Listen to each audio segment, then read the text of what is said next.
36 목표값 찾기 가겠습니다. 목표값 찾기는 말 그대로 어떤 찾고자 하는 목적인 값, 목표값이 있는데 그걸 찾는 기능을 해줘요. 무슨 말이냐? 보세요. 어떤 수식이 있어요. 시트에서 수식이 있는데 그 수식의 결과값은 알고 있어요. 그런데 그 결과값을 얻기 위한 입력값을 몰라요. 그랬을 때 바로 목표값 찾기 기능을 이용합니다. 다시 가겠습니다. 시트에서 이제 수식이 있을 거 아니에요. 근데 그 결과값은 알아요. 근데 그 결과값을 얻기까지의 도대체 어떤 입력된 값이 뭐가 입력이 돼서 그 결과가 나왔을까? 그랬을 때 목표값 찾기를 이용하는 거예요. 그리고 수식에서 참조한 특정 셀의 값을 계속 변화시켜서 수식의 결과값을 원하는 값으로 찾아준다. 결론적으로 목표값 찾기다라는 거고, 데이터 탭의 예측 그룹에 가상 분석을 클릭한 다음에 목표값 찾기가 있어요. 우리가 시험 기준 버전이 엑셀 2016인데 16부터는 예측 그룹으로 바뀌었어요. 데이터 탭의 예측 그룹, 그러니까 목표값 찾기니까 뭔가 예측한다, 그 개념으로 생각하시면 돼요. 그리고 가상 분석, 예측의 가상 분석, 데이터 예측 가상 분석, 대예가 거기에 목표값 찾기가 있습니다. 목표값 찾기 들어가서 수식 셀 찾는 값, 그다음 값을 바꿀 셀을 지정해 주면 돼요. 그런데 또 시험 문제에서 잘 나오는 키워드 찾는 값은 수식 셀의 결과이며 중요한 거 원하는 특정한 값을 요거요. 찾는 값은 숫자 상수로 입력하는 거예요. 말 그대로 찾는 값이잖아요. 값. 그렇기 때문에 숫자 상수로 입력하는 겁니다. 이거 조심하셔야 돼요. 자, 문제 좀 풀고 가겠습니다. 다음 중 수식으로 계산된 결과값은 알고 있지만 그 결과값을 계산하기 위해 수식에 사용된 입력값을 모를 경우 사용하는 기능으로 옳은 것은 정답은요. 바로 나오셔야 돼요. 목표값 찾기. 또 있어요. 108번 먼저 보고 가겠습니다. 다음 중 판매 관리표에서 수식으로 작성된 판매액의 총 합계가 원하는 값이 되기 위한 판매 수량을 예측하는데 가장 적절한 데이터 분석 도구는 무엇인가? 단 판매액의 총 합계를 구하는 수식은 판매 수량을 참조해서 계산된다. 자, 얘도 뭐야? 판매 수량을 예측하는데 정답은 목표값 찾기다라는 거죠. 지금 106번, 108번 같은 경우는 이렇게 텍스트를 물어봐요. 이런 경우도 있고, 그 다음에 107번 같은 경우는 시트 예를 보여주고 물어보는 거예요. 얘는 엑셀로 직접 가서 보겠습니다. 바로 이 부분이죠. 아래 시트에서 할인율을 변경해서 할인율이 여기 지금 10%거든요. 할인율을 변경해서 할인율을 변경이라는 거 조심하셔야 돼요. 할인율을 변경한다는 건 뭐예요? 값을 바꿀 셀이 된다라는 거죠. 할인율을 변경, 값을 바꿀 셀, 변경, 바꿀 셀 같은 의미. 판매 가격의 목표 값을 15만 원으로 변경하려고 할 때 지금요. 판매 가격이 18만 원이에요. 지금 박스라는 품명이 하나에 1,000원이에요. 단가라는 건 한 개 가격이고 수량은 개수 아니겠습니까? 1,000원짜리가 200개면은 20만 원인데 그걸 18만 원에 판매를 해요. 그러니까 결론적으로 할인율이 10%예요. 그런데 이 판매 가격을 15만 원으로 하려면 얘를 18만 원을 15만 원으로 하려면 그럼 여기 찾는 값 15만 원 입력해야 되잖아요. 아까 숫자로 입력해야 된다라는 것도 기억하셔야 되고 찾는 값은 제가 값이니까 당연히 숫자로 입력해야 됩니다라고 말씀드렸잖아요. 18만 원을 15만 원으로 가게 하려면 수식셀은요. 지금 수식셀은 지금 문제로 물어보는 게 뭐예요? 수식셀에 입력할 값을 물어보는 거죠. 그러면 단가 곱하기 수량, 여기 판매 가격, 여기 뒤에 4 부분이 뒤에 4 부분이 수식이 입력되어 있는 거죠. 그러니까 정답은 뒤에 4가 되는 거예요. 얘는. 그리고 값을 바꿀 셀은요. 문제에서 할인율을 변경이라고 했기 때문에 여기가 바로 B의 2가 돼야 되는 거예요. 여기는 D의 4가 되는 거고. 이해되셨나요? 자, 이해 안 가시면 직접 보죠. 지금 할인율은 10%고요. 단가 1개의 가격, 수량 200개. 얘하고 곱하면 20만 원이 나와야 되는데 판매 가격이 18만 원이 나왔어요. 왜 그러냐? 자, F2 누르겠습니다. 보세요. 는 B의 4 곱하기 C의 4 그러면 당연히 뭡니까? 20만 원이죠? 예, 20만 원이에요. 그래 놓고 거기서 빼기 B의 4 곱하기 C의 4에다 곱한 20만 원에다가 B의 2를 곱합니다. B의 2는 뭐예요? 할인율이잖아요. 할인율 10%. 그러면 2만 원이 나오잖아요. 그러니까 20만 원에서 2만 원을 빼준 거예요. 그러니까 18만 원이 나오는 거죠. 보세요. 얘를 지워버리면 얘만 계산하면은 2만 원이 나오잖아요. 20만 원에다가 20만 원에 10% 2만 원. 그런데 여기다가 앞에다가 가로 열고 B의 4 곱하기 C의 4가 되는 거죠. C의 4 가로 닫고 마이너스. 그러면 20만 원에서 2만 원을 빼니까 18만 원이 된 거예요. 자, 이 수식 다 이해하셨죠? 그런데 판매 가격을 만약에 15만 원으로 해주려면 할인율을 몇 퍼센트 해줘야 되지? 이런 예제 있을 수 있잖아요. 다시 한번 가겠습니다. 단가가 1,000원이고 수량이 200개인데 이거 이렇게 판매했을 때 고객들이 18만 원에 갖고 가요. 할인율이 10%인 경우는. 근데 15만 원에 드리고 싶어요. 그러면 할인율을 몇 퍼센트로 써서 광고해야 되냐고요. 찾아야죠. 데이터에, 예측에, 가상 분석에, 목표값 찾기. 수식셀은요. 수식이 들어가 있는 여기가 수식셀이 되는 거죠. 그리고 찾는 값은 15만 원에 주고 싶어요. 15만 원. 그다음에 값을 바꿀 셀은요. 여기 문제에서 할인율을 변경. 그럼 여기 B에 2가 되는 거죠. 그리고 확인을 눌러요. 확인을 누르게 되면 판매 가격이 15만 원으로 바뀌면서 할인율이 25%로 바뀌었잖아요. 확인 누르면 변경이 되는 거예요. 아, 그러면 판매 가격을 15만 원에 주려면 할인율을 25% 하면 되는구나 나오잖아요. 그러면 25% 할인 이렇게 광고하면 되는 거죠. 이게 바로 목표값 찾기가 되는 거죠. 이렇게 해서 107번의 정답은 D의 4가 된다라는 거죠. 목표값 찾기가 한번 이해를 하면 어렵지 않으실 거예요. 네, 목표값 찾기 마치겠습니다. 시나리오 가겠습니다. 시나리오라는 의미는 미래의 예측이 가능한 거에 대한 어떤 묘사 뭐 이런 거죠.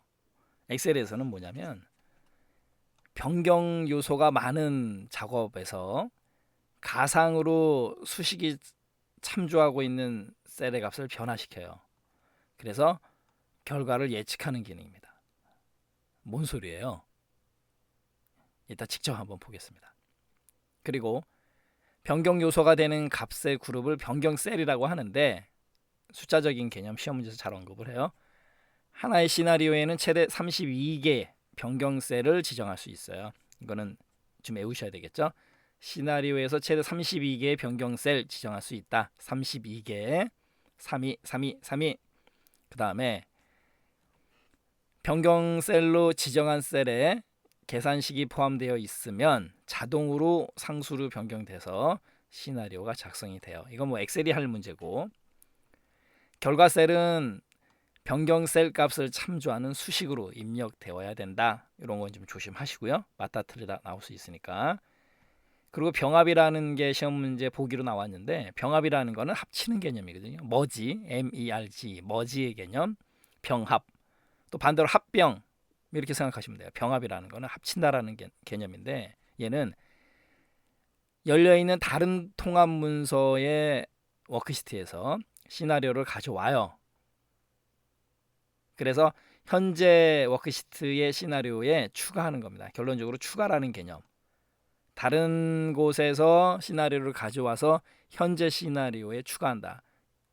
병합. 이렇게 알고 가시면 되는 거고.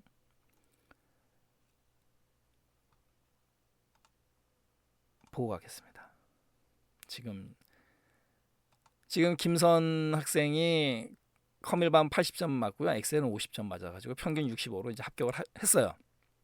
그런데 이제 시나리오를 짜는 거죠. 우리가 예를 들어서 컴퓨터 일반을 100점을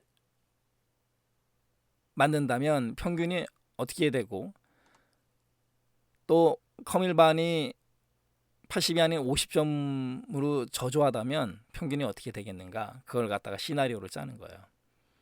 마찬가지로 데이터 탭에 예측의 가상 분석의 시나리오 관리자가 있죠. 바로 이 부분. 여기서 이제 추가를 누르는 거예요. 추가. 시나리오 이름은 컴퓨터 일반 점수가 업되는 거예요. 100점으로 업되는 경우. 변경 셀은 B의2. 그 다음에 확인을 누르겠습니다. 변경 셀에 해당하는 값을 입력하는 거예요. 80점이 100점으로 업된다. 가상으로 생각을 하는 거죠. 예측하는 거죠. 그리고 추가. 그다음 이번에는 컴일반 점수가 50점으로 다운된다. 아까는 점수 업, 점수 다운 하겠습니다. 점수 다운. 마찬가지로 변경 셀은 B의2 확인. 이번에는 얼마로 다운되느냐? 50으로 다운됐을 때 평균을 구하고자 한다라는 거죠. 확인. 이렇게 되면 지금 점수 업 100점으로, 컴일반이 100점으로 올라가는 거를 예측한 거고, 시나리오로 짠 거고, 점수 다운 50점으로 내려왔을 때 이때 평균들이 어떻게 바뀌겠는가라는 거예요. 여기서 아까 병합이 바로 이 병합이에요. 다른 워크시트에 있는 걸 가져오는 거. 여기서는 요약입니다. 요약을 누르게 되면 시나리오 요약 대화 상자가 열리면서 보고서 종류 선택이 돼요. 시나리오 요약을 할 거냐, 시나리오 피벗 테이블 보고서를 할 거냐. 시험 문제에 시나리오 피벗 테이블 보고서 작성 가능하다 안 하다, 이거 시험 문제 잘 내요. 그러니까 시나리오를 한번 해봤냐 안 해봤냐를 갖다가 테스트하는 거겠죠. 보고서 종류는 시나리오 요약이 있고요. 시나리오 피벗 테이블 보고서도 있어요. 조심하시고. 결과 셀은 뒤에 2 확인 누르게 되면 제가 좀 확대하겠습니다. 보세요. 바로 이 부분이죠. 자, 현재 값은 80인데 이럴 때의 평균이 65였거든요. 그런데 만약에 점수가 80에서 100점으로 업됐어요. 이러면 평균이 75로 바뀐다라는 거고, 80점에서 점수가 50으로 다운됐습니다. 이랬을 때는 평균이 50으로 다운된다. 이렇게 시나리오 요약이라는 거는 현재 점수가 올라갔을 때, 내려갔을 때에 따른 평균 점수를 갖다가 시나리오 분석을 통해서 분석하고 요약하겠다라는 거예요. 그런데 얘는 방금 전에 우리가 작업한 얘하고 전혀 별개예요. 그것도 시험 문제에서 잘 나옵니다. 문제 풀어볼까요? 109번. 다음 중 시나리오에 대한 설명이다. 옳지 않은 것은 1번. 시나리오는 별도의 파일로 저장하고 자동으로 바꿀 수 있는 값의 집합이다. 별도의 파일로 저장 개념은 없어요. 109번의 1번이에요. 방금 전에 보셨듯이 다른 시트로 작성이 되는 거지. 두 번째, 시나리오를 사용해서 워크시트 모델의 결과를 예측할 수 있다. 자, 이거는 시나리오의 기능 그대로 설명이니까는 알고 계시면 되는 거고. 세 번째, 여러 시나리오를 비교하기 위해 시나리오를 한 페이지의 피벗 테이블로 요약할 수 있다. 피벗 테이블 보고서 가능하다고 아까 말씀드렸잖아요. 네 번째, 시나리오 요약 보고서는 작업 시트의 값을 참조하지 않기 때문에 원본 데이터 값이 변경되어도 자동으로 바꿀 수 없다. 아까 제가 따로 국밥입니다 라고 말씀드렸죠.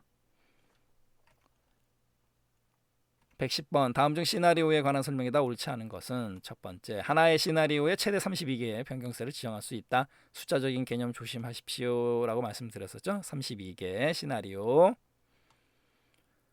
2번, 시나리오의 결과는 요약 보고서나 피벗 테이블 보고서로 작성할 수 있다.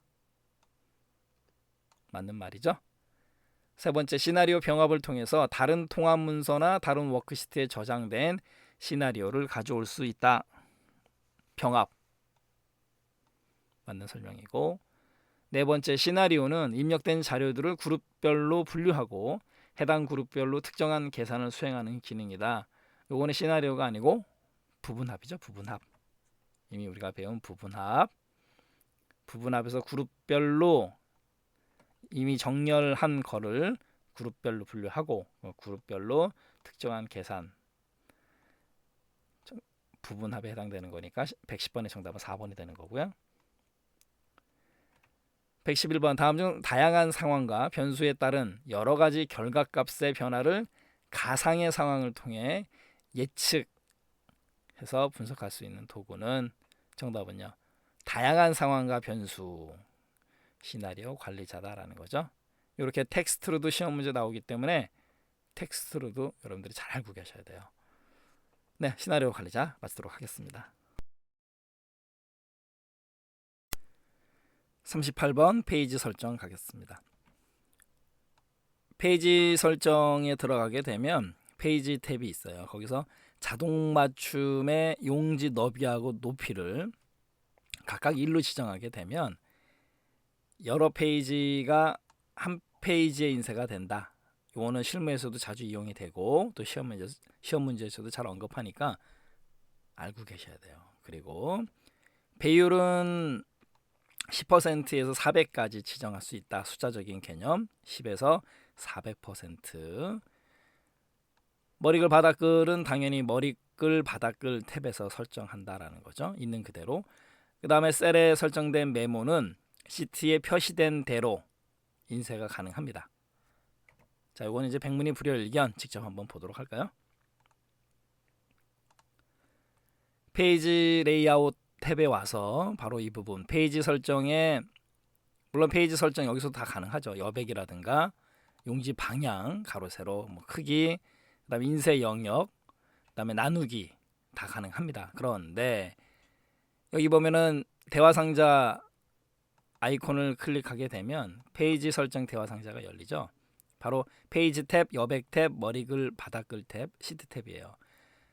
페이지 탭에서 용지 방향을 세로, 가로 설정 가능한 거고, 그 다음 배율에서 확대 축소 배율, 아까 10%에서 400까지 가능하다. 숫자적인 개념 조심하셔야 돼요. 그리고 바로 이 부분이죠. 자동 맞춤에서 용지 너비와 높이를 각각 1로 줬을 때 여러 페이지를 한 페이지에 인쇄하더라라는 것도 좀 알고 가셔야 되고, 그 다음에 용지 크기, 사이즈, 그 다음에 품질, 그 다음에 시작 페이지 번호를 자동으로 하겠냐라는 부분, 이 부분도 좀 신경 쓰셔야 돼요. 시작 페이지 번호.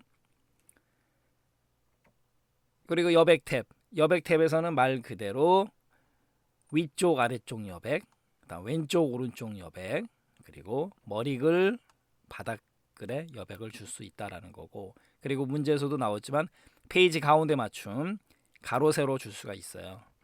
페이지 가운데 맞춤 가로 세로 여백 탭이에요.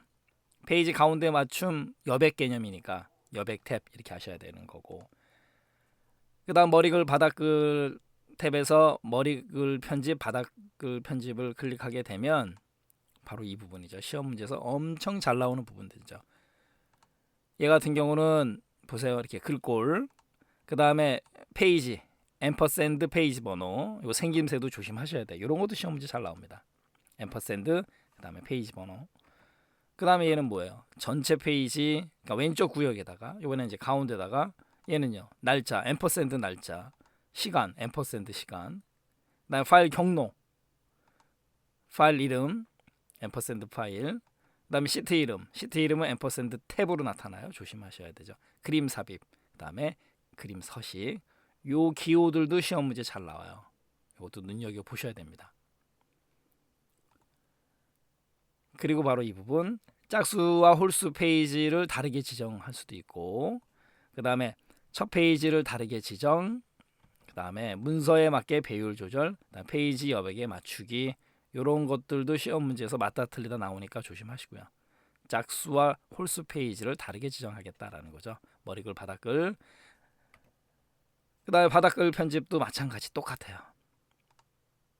그리고 이 부분 여기 누르게 되면 보세요. 지금 미리 페이지 1 몇 페이지 중 몇 페이지 이렇게 샘플들이 나와 있어요. 여기서 선택도 가능하다라는 것도 좀 알고 가셔야 되고, 그 다음에 시트 탭 같은 경우는 인쇄 영역 줄 수 있고요. 그 다음에 반복할 행, 지금 여기 보면 부서명, 성명, 컴일반, 엑셀 요 달러사, 콤마 달러사 이렇게 되면 이 사행이 페이지가 넘어가면서 요 타이틀이, 요 제목이 계속 반복이 돼요. 시트 탭에서 설정할 수 있습니다. 그래서 반복할 행, 열 줄 수 있다라는 거고, 그 다음에 인쇄할 때 눈금선은 인쇄할지 안 할지, 요 눈금선들.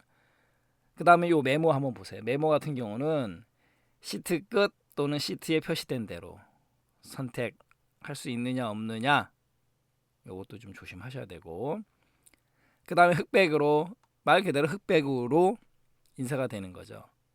그 다음에 간단하게 인쇄를 하게 되면 지금 여기 스마일, 그 다음에 차트 있죠. 이런 것들이 인쇄가 안 돼요.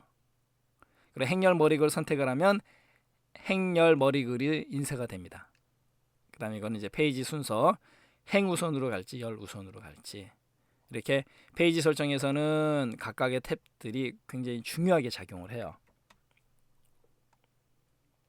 그러면 여기서 우리 간단하게 인쇄 한번 보겠습니다. 먼저 간단하게 인쇄 보기 전에 그냥 인쇄 먼저, 여기 보면은 스마일, 그 다음에 차트, 컬러로 나왔죠. 그런데 시트 탭에서 흑백으로 한번 보겠습니다. 흑백으로 눈금선 인쇄, 행렬 머리글 인쇄 이거 같이 하기로 하고요.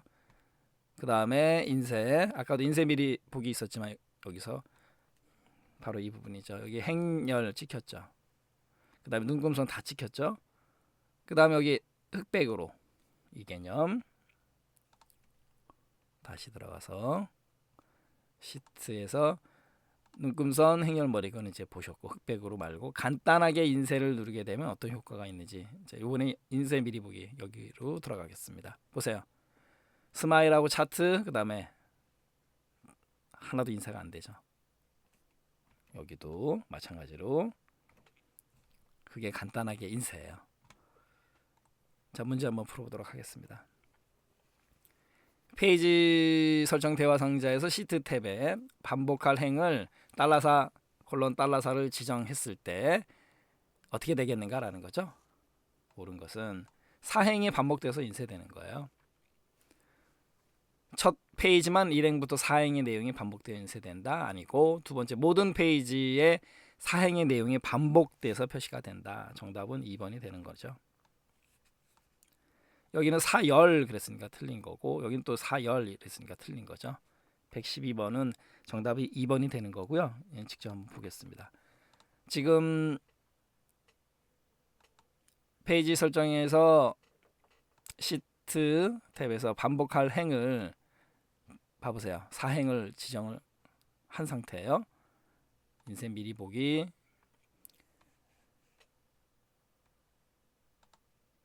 다시 들어가서 간단하게 인쇄를 해제하고 가겠습니다. 인쇄 미리 보기. 지금 보면 노란색 나는 부분이 타이틀이죠. 그런데 여기 아래 보면 지금 4페이지 중에서 1페이지라는 의미예요. 자, 다음 페이지 넘어가겠습니다. 2페이지죠. 여기에 여기 찍혔죠. 그 다음에 다시 3페이지 갑니다. 보세요. 3페이지에서도 찍혔고, 바로 이걸 얘기하는 거예요. 반복할 행을, 사행을 지정했기 때문에 계속 찍히는 거예요. 그래서 112번의 정답은 모든 페이지에 사행의 내용이 반복되어 인쇄된다가 맞는 거죠.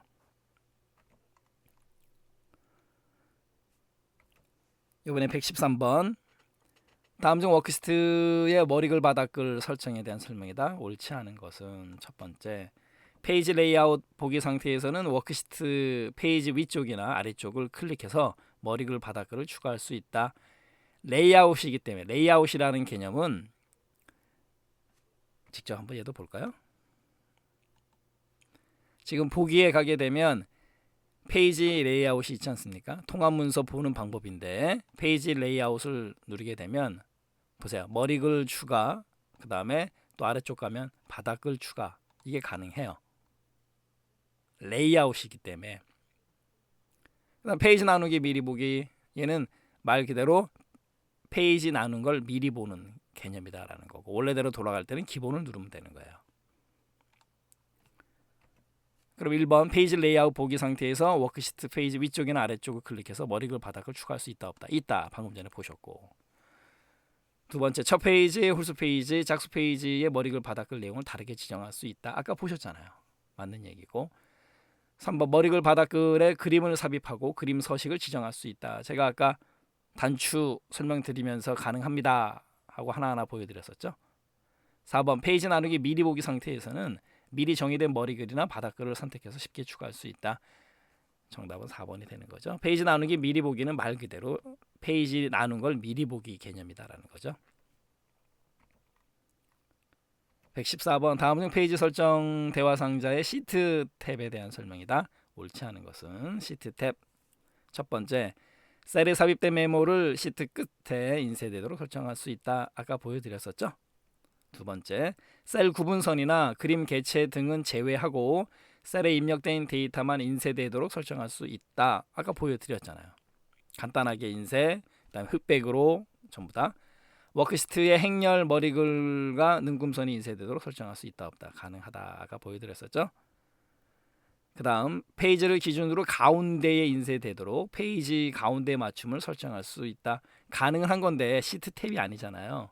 시트 탭이 아니고 4번은 무슨 탭? 여백 탭. 이거 조심하셔야 돼요.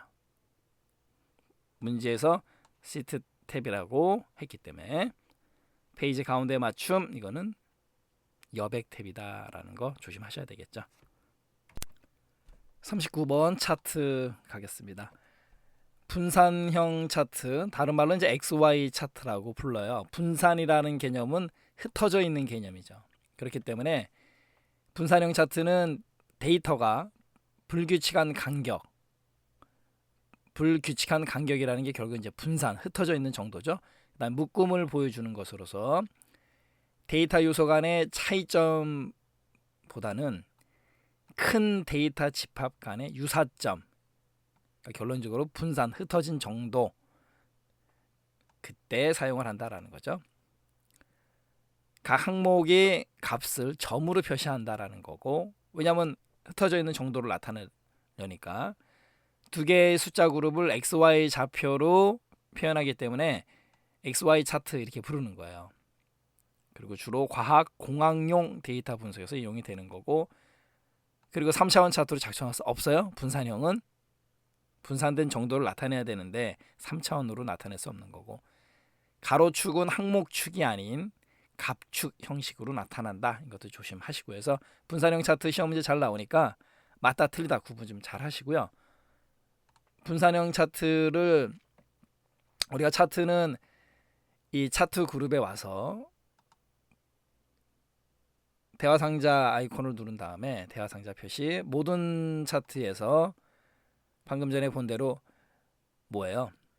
XY 차트라고 하는 분산형 차트를 누르게 되면 지금 여기 보세요. 분산형 같은 경우 분산, 그 다음에 곡선 및 표식이 있는 분산, 그 다음에 곡선으로, 그 다음에 얘는요 직선 및 표식, 요 표식이 있다라는 거고, 또 직선이 있는 분산, 그 다음에 거품, 3차원의 거품 이렇게 나타나죠. 그리고 마우스를 갖다가 올려놨을 때 이렇게 확대가 되면서 보여준다라는 거죠. 점수별 흩어진 정도를 나타내는 분산형 차트. 그다음 얘도 마찬가지로 이렇게. 그다음 얘 볼까요? 그다음 마찬가지로 거품식으로. 그다음에 3차원 거품식으로. 이게 분산형 차트다라는 거죠. 그 다음에 주식형 차트, 주식의 가격이라든가 의미 그대로 온도 변화와 같은 과학 데이터를 나타낼 때도 사용을 해요. 이건 좀 조심하시고요. 주식이란 말이 들어가면 당연히 주식형 차트인데 요거 조심하시고, 그 다음에 주식형 차트도 마찬가지로 3차원 차트로 작성할 수 있다 없다? 없다. 이거 조심하시기 바랍니다. 주식형 차트 같은 경우는 한번 보고 올까요? 얘 같은 경우는 주식형 차트는 바로 이 부분이죠. 고가, 저가, 종가 이 데이터가 정확하게 입력이 되어 있어야 돼요. 그 다음에 요거는 시가, 고, 저, 종, 그 다음에 거래량, 고, 저, 종, 그 다음에 거래량, 시가, 고, 저, 종. 요 규칙을 지켜서 데이터가 입력이 되어 있어야지만 작성이 되는 차트가 바로 주식형 차트예요. 그리고 이번에는 영역형, 말 그대로 영역으로 나타내는 거죠. 일정한 시간에 따라 데이터의 변화 추세, 여기서는 이제 데이터 세트의 차이점을 강조한다라는 거고, 데이터 계열 값의 합계를 표시해서 전체 값에 대한 각 값의 관계를 표시해 주는 게 바로 영역형 차트다라는 거고, 방사형 차트 같은 경우는 많은 데이터 계열의 합계 값을 비교할 때 사용한다라는 거고, 각 항목마다 가운데 요소에서 뻗어나온 값축을 갖고 있다라는 거죠. 방사라는 개념. 성과 같은 계열의 모든 값을 연결하고 마찬가지로 3차원 차트로 작성할 수 없어요. 방사형은. 그 다음에 추세선이 있는데 추세가 가능한 차트, 비누적 2차원 영역, 가로 세로, 그 다음에 꺾은 선형이라든가 주식, 분산, 거품 이런 것들은 추세선이 가능해요. 추세를 나타내는 선 잠시 후에 보기로 하고, 그 다음에 추세가 안 되는 선이 있어요. 누적, 아까는 비누적이에요. 얘는 누적된 2차원. 그 다음에 3차원 효과의 영역, 원, 도넛, 방사, 표면 이런 것들은 추세선이 안 됩니다. 그래서 추세선이 가능하고 가능하지 않은 차트를 시험 문제에서 잘 물어봐요. 특히 문제에서 분산형 같은 경우 추세선이 가능하다. 추분. 영역형 차트 먼저 좀 또 살펴보도록 하겠습니다. 영역형 바로 이 부분이죠. 이렇게 영역식으로 나타낸다라는 거예요. 의미 그대로 생각하시면 되죠. 3차원적인 개념. 그 다음에 주식형은 아까 살펴봤고, 방사형 볼까요? 방사형 보세요. 가운데서 뻗어나가는 개념. 그 다음에 표식이 있는, 이렇게 표식이 있는 방사형. 그 다음에 채워진 방사형. 이게 방사형이고, 그 다음에 영역형 아까도 봤었죠? 바로 이 부분. 그 다음에 추세선도 볼까요? 추세선 보겠습니다. 추세선은 데이터를 차트를 한번 그려서 세로 막대형으로 그린 다음에, 그 다음에 바로 이 부분이죠. 여기 보면 이게 차트 요소 단추인데, 차트 요소 단추를 누르게 되면 여기 추세선이라고 있지 않습니까? 추세선 종류는 선형, 지수, 선형 예측 뭐 이런 것들이 있는데 우리는 선형으로 가기로 하고요. 이게 바로 추세선이에요. 별거 없습니다.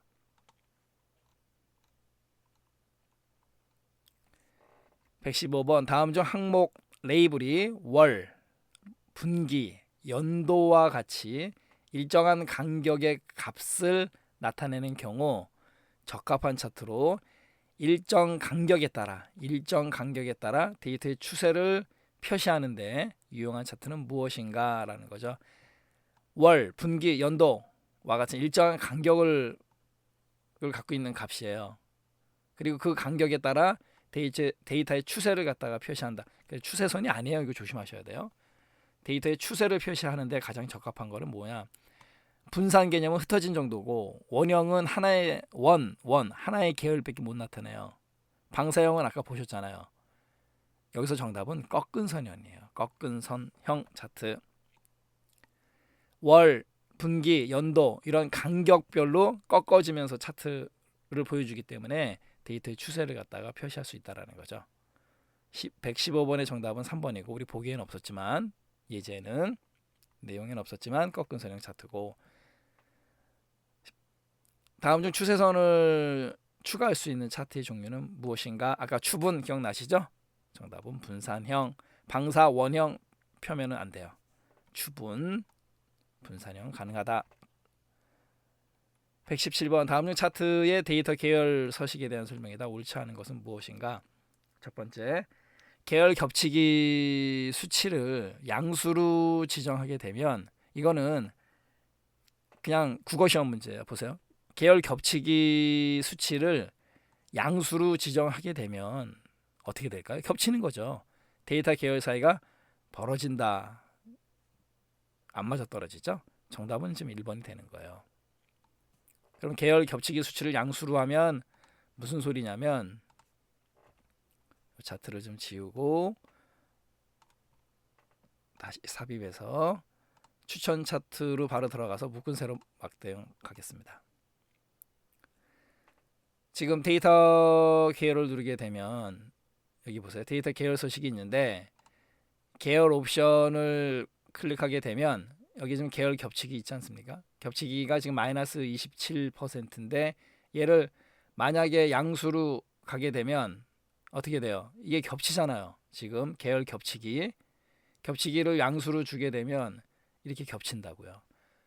그러니까 당연히 양수를 주니까 겹치는 거고 마이너스 개념으로 주면 떨어지잖아요. 그겁니다.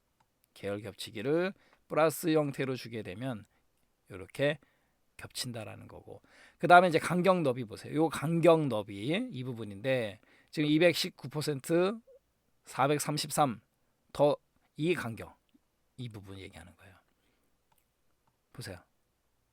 그래서 계열 겹치기는 요 부분을 뜻하는 거고 간격 너비는 바로 요 부분을 뜻하는 거예요. 이거 조심하셔야 되겠죠? 숫자적인 개념, 그다음에 말장난 조심하시고요.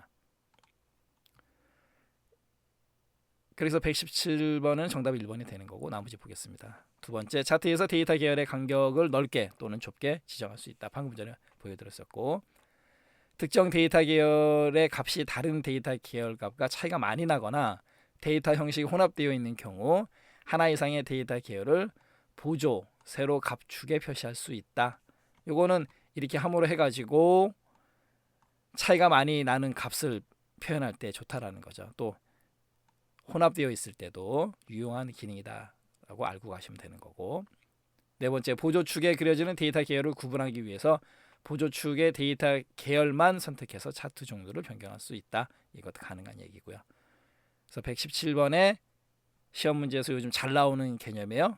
계열 겹치기 수치를 양수로 지정하면 어떻게 된다? 계열 사이가 벌어지는 게 아니고 겹쳐진다라는 거. 네, 이렇게 해서 차트까지 마무리하도록 하겠습니다. 자주 출제되는 기출문제 마지막 매크로 가겠습니다. 매크로라는 게 MACRO 매크로 무슨 뜻이 있냐면요. 크다, 커다랗다, 빅, 라지 이런 뜻이 있어요. 매크로. 그러니까 자그마한 마이크로 작업이 모여서 큰 매크로 작업이 되는 거예요. 반복적인 일을 하고자 할 때 많이 사용되는 게 바로 매크로인데 가겠습니다.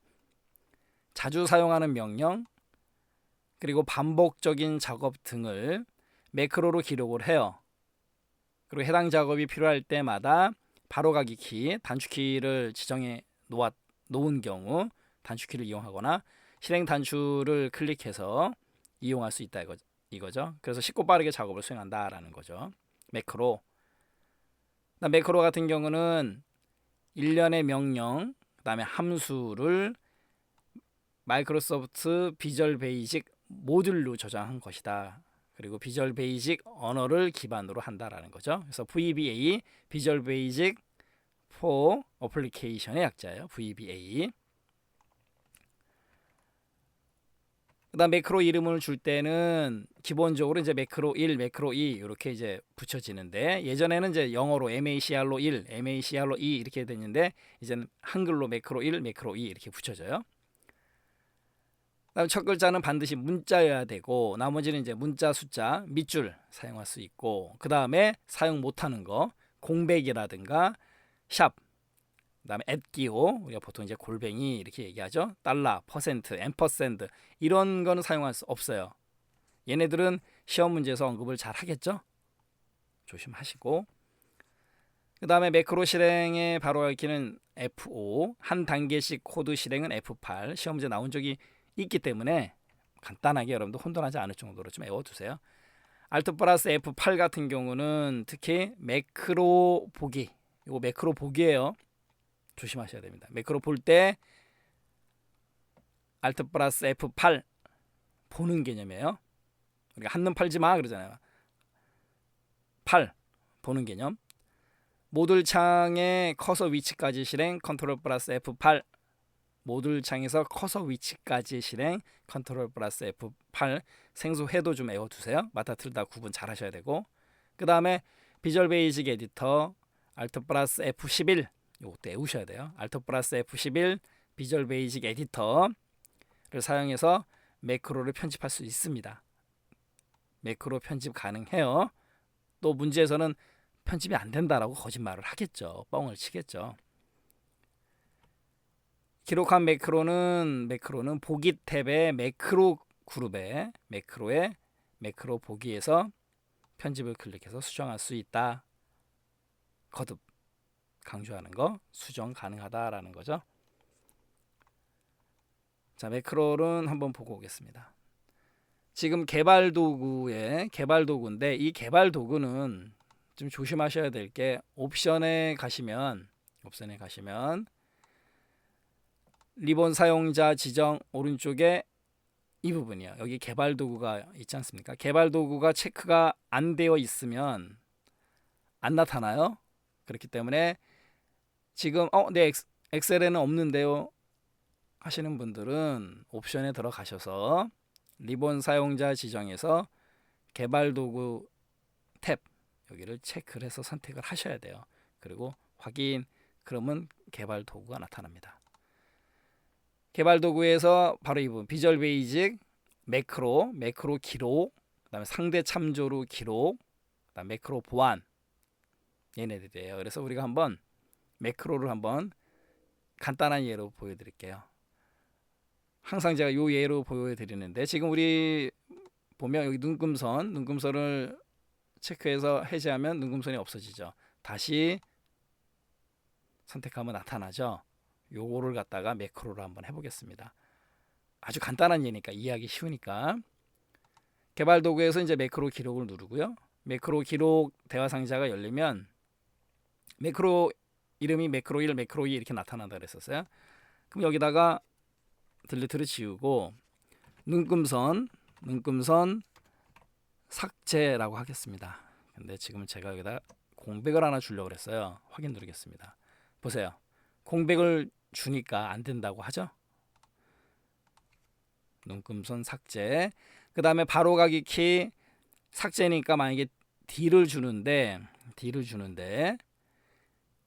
컨트롤 플러스 D가 되는 거예요. 근데 만약에 제가 여기서 캡슐락을 누르고 대문자를 주게 되면 시프트가 따라와요. 이것도 시험 문제 나와요. 다시 한번요. 매크로 이름 공백 주면 안 된다. 특수 문자 아까도 기억나시죠? 그 다음 바로가기 키 소문자로 주면 컨트롤 플러스 소문자 D가 되는 거고, 대문자 주게 되면 컨트롤 플러스 시프트가 붙어요. 이것도 시험 문제 잘 나오니까 조심하시고요. D. 그다음 매크로 저장 위치도 시험 문제에서 잘 물어봐요. 새 통합 문서, 현재 통합 문서, 개인용 매크로 통합 문서. 이 세 가지 중에 하나입니다. 이것도 조심하시고. 자, 그럼 우리는 매크로 이름은 눈금선 삭제구, 바로가기 키는 컨트롤 플러스 D, 딜리트의 D를 딴 거예요. 근데 만약에 여기에 컨트롤 C를 제가 쓴다 그러면 어떻게 될까요? 컨트롤 C는 우리 유명한 복사 아니겠습니까? 그러면 복사하고 겹치죠. 그럼 어느 게 더 우선순위가 있을까요? 얘가 더 우선순위가 있어요. 컨트롤 C 복사보다 눈금선 삭제 매크로가 더 우선순위가 있습니다. 이거 조심하셔야 돼요. 아셨죠? 그리고 확인을 누르겠습니다. 확인을 누르면 지금서부터 여기 요 부분이요. 요 부분. 지금서부터 카메라가 찍고 있는 거예요. 우리가 작업하고 있는 거를. 그럼 보기에서 눈금선을 삭제를 해서 눈금선을 없앴습니다. 됐죠? 그리고 바로 요 아랫부분에 보면 요 부분 매크로를 중지시키는 거예요. 여기도 있죠. 기록 중지. 아래도 있고 위에도 있고 기록 중지하겠습니다. 그러면 지금 눈금선을 삭제한 매크로가 저장이 된 거예요. 보기에서 다시 눈금선 나타나게 하고 개발 도구에서 매크로를 눌러보겠습니다. 여기 눈금선 삭제라고 나오죠. 실행을 눌러볼까요? 어떻게 돼요? 눈금선이 삭제가 되죠. 다시 보기에서 눈금선 나타내게 하고 아까 바로가기 키 컨트롤 플러스 C 줬죠. 컨트롤 플러스 C는 복사인데 어떻게 얘가 먼저 되느냐 보세요. 컨트롤 C 누르겠습니다. 화면에 보이진 않지만 어떻게 돼요? 복사되는 게 아니고 눈금선이 사라지잖아요. 얘가 우선입니다. 그 다음에 이번에는 또 매크로 기록을 누른 다음에 이번에는 아까는 눈금선 삭제했었죠? 이번에는 눈금선 추가라고 하겠습니다. 추가. 그 다음 이번에는 A add의 A 현재 통합 문서 확인. 그리고 보기에서 눈금선을 선택해요. 그리고 마찬가지로 기록을 중지하겠습니다. 그러면 이제 추가가 되는 거죠. 매크로 보겠습니다. 자, 삭제 실행, 그 다음에 또 매크로 추가 실행 이해하셨죠? 그럼 아까 우리 바로가기 키 컨트롤 C는 삭제, 컨트롤 A는 추가. 이게 바로 매크로예요. 그리고 또 하나 우리 도형에서 우리 스마일을 쭉 선택하고 마우스 오른쪽 버튼을 누르게 되면 매크로 지정이 있습니다.